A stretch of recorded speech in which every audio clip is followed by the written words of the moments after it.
لا إله إلا الله لا إله إلا الله لا إله إلا الله محمد رسول الله لا إله إلا الله لا إله إلا الله لا إله إلا الله محمد رسول الله يا فتاح يا فتاح يا فتاح يا فتاح يا فتاح يا فتاح يا فتاح يا عليم يا عليم يا عليم يا عليم يا عليم يا عليم يا عليم يا عليم يا حكيم يا حكيم يا حكيم يا حكيم يا حكيم يا حكيم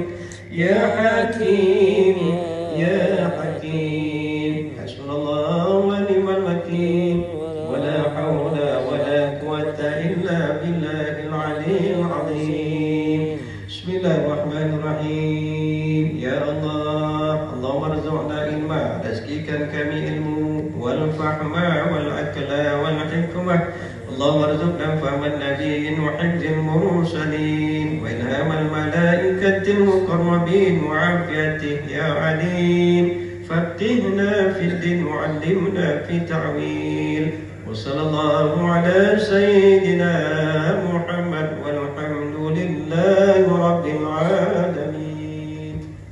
Alhamdulillah ala min ni'matil iman wal islam, bahawa iman seseorang itu ada masanya naik yazidu wa yanqus, ada masanya dia turun. Jadi 2-3 kali dalam sebulan kita tak datang duduk dalam majlis ilmu, meraihkan ya rumah Allah yang di surau masjid, tak mengapa. Tapi janganlah lemah berterusan ya. Itu juga adalah nasihat daripada guru saya lah. Selalu bagi nasihat dulu masa saya masih mengaji, jangan lemah berterusan dia kata. Kalau lemah 2-3 hari tak mengapa, kita orang awam tu biasa dia kata. Itu nasihat saya juga yang saya ulang balik daripada guru saya. Moga-moga ada manfaat untuk saya, untuk mengingatkan atau menasihati diri saya sendiri khususnya. Moga-moga ada manfaat untuk sekalian muslimin dan muslimat yang hadir pada malam ini. InsyaAllah eloknya lah ya, Asma'ul Husna ini hendaknya diingat atau dihafal. Kalau boleh dihafal, sebab perlu untuk kita mengingat akan nama-nama Allah yang 99 itu, kerana di antara satu demi satu daripada nama-nama Asma'ul Husna itu boleh kita pakai untuk bermunajat kepada Allah bersesuaian dengan maksud nama sesuatu nama tersebut. Nabi kata hina tumsi wa hina tusbih, pada waktu petang dan waktu subuh, salasa marratin, 3 kali. Qul Allah 3 kali, Qul Falaq 3 kali, Qul Rabbin Nas 3 kali. Maka apakah kelebihannya? Maka Nabi kata lagi, takfika min kulli syai'in, nescaya pasti keperluanmu akan dicukupkan oleh Allah Ta'ala.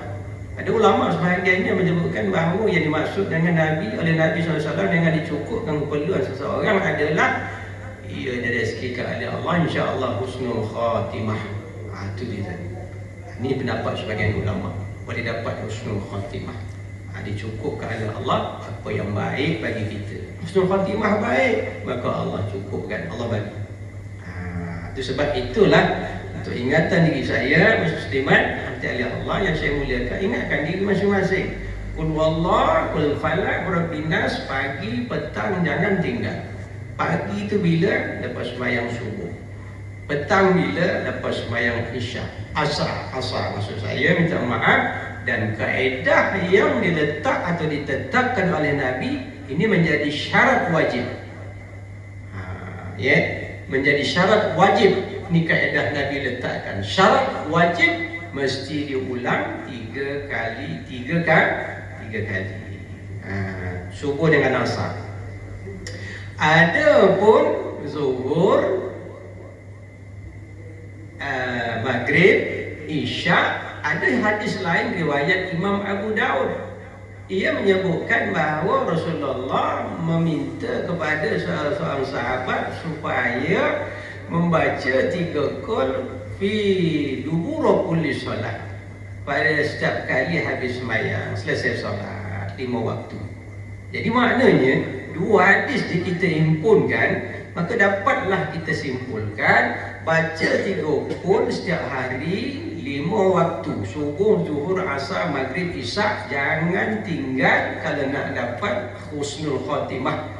Di antara sebahagian ibadah, cara kita beribadat untuk dapat husnul khatimah, jangan tinggal.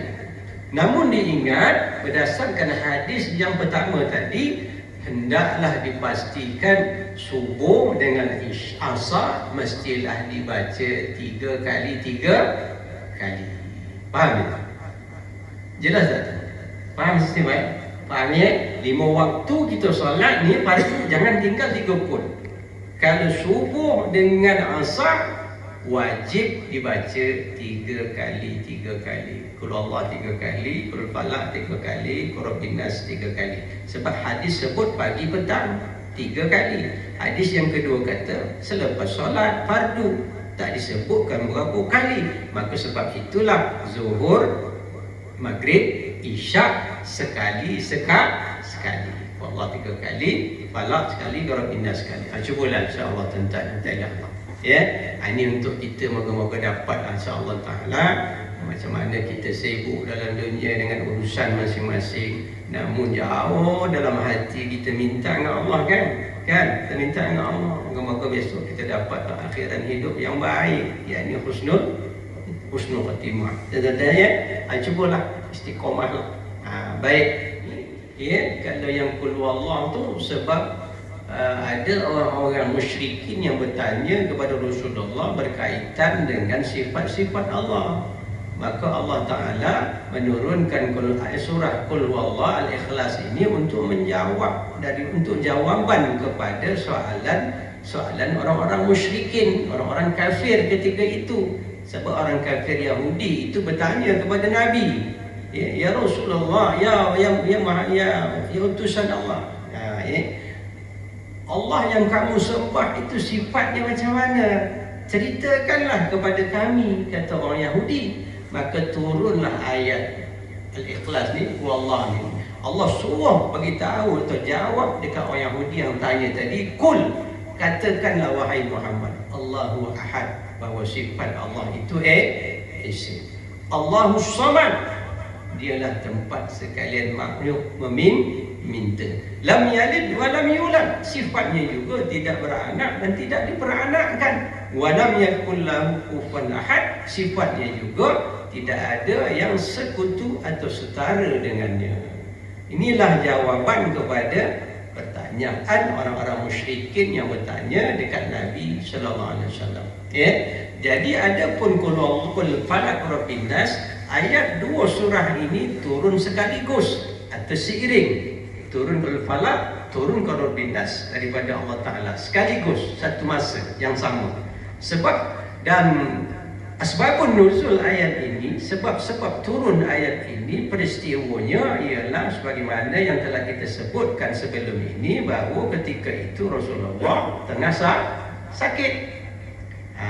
sakit, sehingga 2 malaikat berziarah kepada Nabi SAW. Dan 2 malaikat ni kata, kenapa ni? Malaikat yang di kepala kata, dia ni tengah kena guna-guna bahasa lama lah, dalam kitab kata guna-guna. Maka malaikat ni tanya, siapa yang buat dia? Siapa yang guna-guna dia? Mana sihir? Kena sihir. Maka disebutkan bahawa yang buat ini adalah Labid bin al-Yahudi, orang Yahudi yang telah menyihir Rasulullah SAW. Dan sihir itu telah disimpan di dalam perigi, di bawah seketul batu yang besar.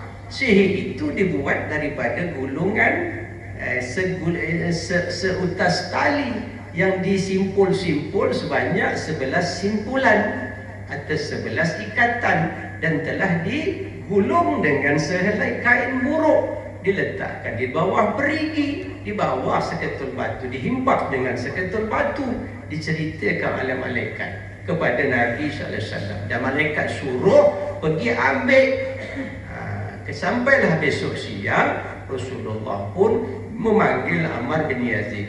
Ammar dipanggil oleh Nabi, pergi cari 2-3 orang kawan, pergi cari tempat bagian yang disebut oleh malaikat tadi. Maka jumpa perigi tadi, tengok airnya adalah berwarna merah macam warna inai.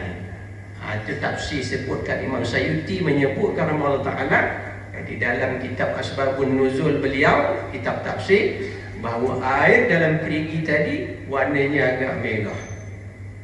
Ini menjadi kaedah di dalam pada tokoh-tokoh perubatan Islam. Mereka katakan jika nampak perigi-perigi lama, rumah lama, ada perigi dah lama tinggal, kita sekarang ni hidup zaman ini masing-masing anak-anak cucu lari habis lari.